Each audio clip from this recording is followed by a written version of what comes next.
Olá, nós estamos aqui com a Sandra Sintra, ela é membro da Primeira Igreja Batista e nós a convidamos para falar sobre a mentira, porque é uma coisa muito comum nos lares e a Bíblia diz que todos mentem e aqueles que dizem que não mentem já estão mentindo.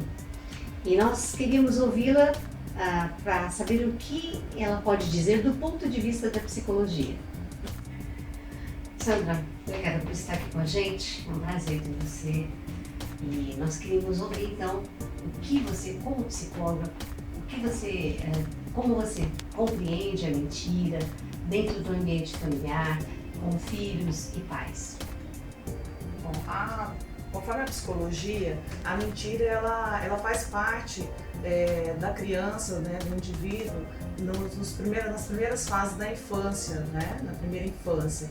Mas é importante ressaltar que essa mentira é um processo de fantasia, de construção de um mundo, né, onde ela vai fantasiar, vai criar imaginação. Isso, de uma certa forma, isso faz parte dessa infância.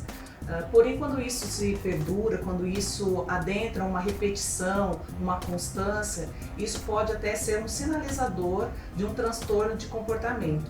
E isso é importante que os pais estejam atentos a observarem essa constante repetição da mentira como um mecanismo, muitas vezes, de tentar se proteger, de fugir de alguma punição, né, de se livrarem, muitas vezes, de um processo dentro da escola, por exemplo, onde eles são advertidos pelas regras que são estabelecidas. Então, nós precisamos tomar bastante cuidado e observar enquanto pais, enquanto educadores, né, enquanto formadores dessa criança que está em crescimento, que está em desenvolvimento.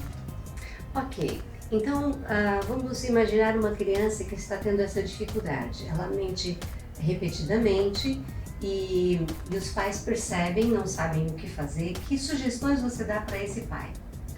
No primeiro momento é importante que os pais se aproximem da criança de forma a não criar uma barreira de aversão da criança a quererem compreender sobre o que a mentira pode ocasionar, os prejuízos que a mentira pode gerar para o desenvolvimento dela. Então o pai e a mãe, eles devem ter uma aproximação dessa criança em amor, de repreender, de orientar, de exortar, mas em amor. A criança não pode jamais perceber que os pais, por conta da mentira, estão se sentindo muitas vezes até ofendidos por aquele comportamento do filho, que em alguns casos os pais acabam reprimindo isso, né, e obrigatoriamente eles precisam fazer algum tipo de medida corretiva. Daí a importância dos pais efetuarem o processo educacional da criança em amor. No caso, então, os pais deveriam tomar o cuidado de separar a criança da atitude dela. Porque às vezes o pai fica tão irritado com o comportamento que acaba se irritando com a criança e acaba fazendo a criança ficar mais distante deles, né? É bem certo isso que você acabou de pontuar, porque assim, a criança pode estar recebendo aquela expressão de raiva do pai como uma raiva referente a ele, a criança. E isso é uma coisa que a gente tem que estar evitando. A criança tem que ser repreendida, reforço mais uma vez, em amor. Tem que ser um processo educacional com essa criança em amor. A raiva ela não pode ser apresentada para a criança como uma forma de repreender essa criança. Nós temos que tomar cuidado com a manifestação das nossas emoções, dos nossos sentimentos nesse momento da correção.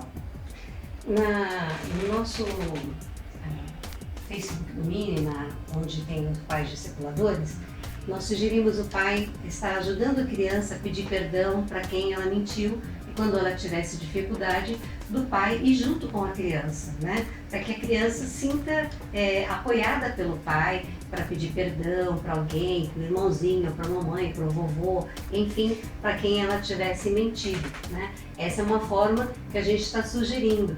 Mas nós gostaríamos de ouvir você, não só como psicólogo, mas também como mãe, uma pessoa que é crente, acredita na Bíblia, na Palavra de Deus. Que sugestões você dá para os pais de forma preventiva? Quando o pai já percebe que a criança está crescendo, que isso pode se transformar numa atitude assim já corriqueira, como o pai pode trabalhar de forma preventiva contra a mentira? Para nós é bem importante assim, nós sermos exemplos naquilo que a gente fala, né? O pai que diz que o diabo é o pai da mentira, esse pai que está falando exatamente dessa figura pai, ele precisa ser exemplo. Então, o meu comportamento, a minha atitude tem que refletir exatamente com aquilo que eu digo. Se o pai deixa de exercer essa figura de pai que é verdadeiro, a criança vai começar a ver que existe algo errado nesse discurso, nessa fala desse pai. Vou citar um exemplo claro. Muitas vezes a gente recebe uma ligação em casa e o pai manda dizer que ele não está. E o pai está sentado, muitas vezes assistindo um jornal, ou descansando, ou algo parecido. A mãe está na cozinha, terminando a janta, e pede para a criança dizer que não está. Isso é algo que nós devemos prestar atenção em o que nós estamos passando para os nossos filhos. A verdade ela deve passar primeiro pela figura dos pais, para que ela possa ser verdadeira ao ponto de convencer o filho de que a verdade está acima de todas as coisas.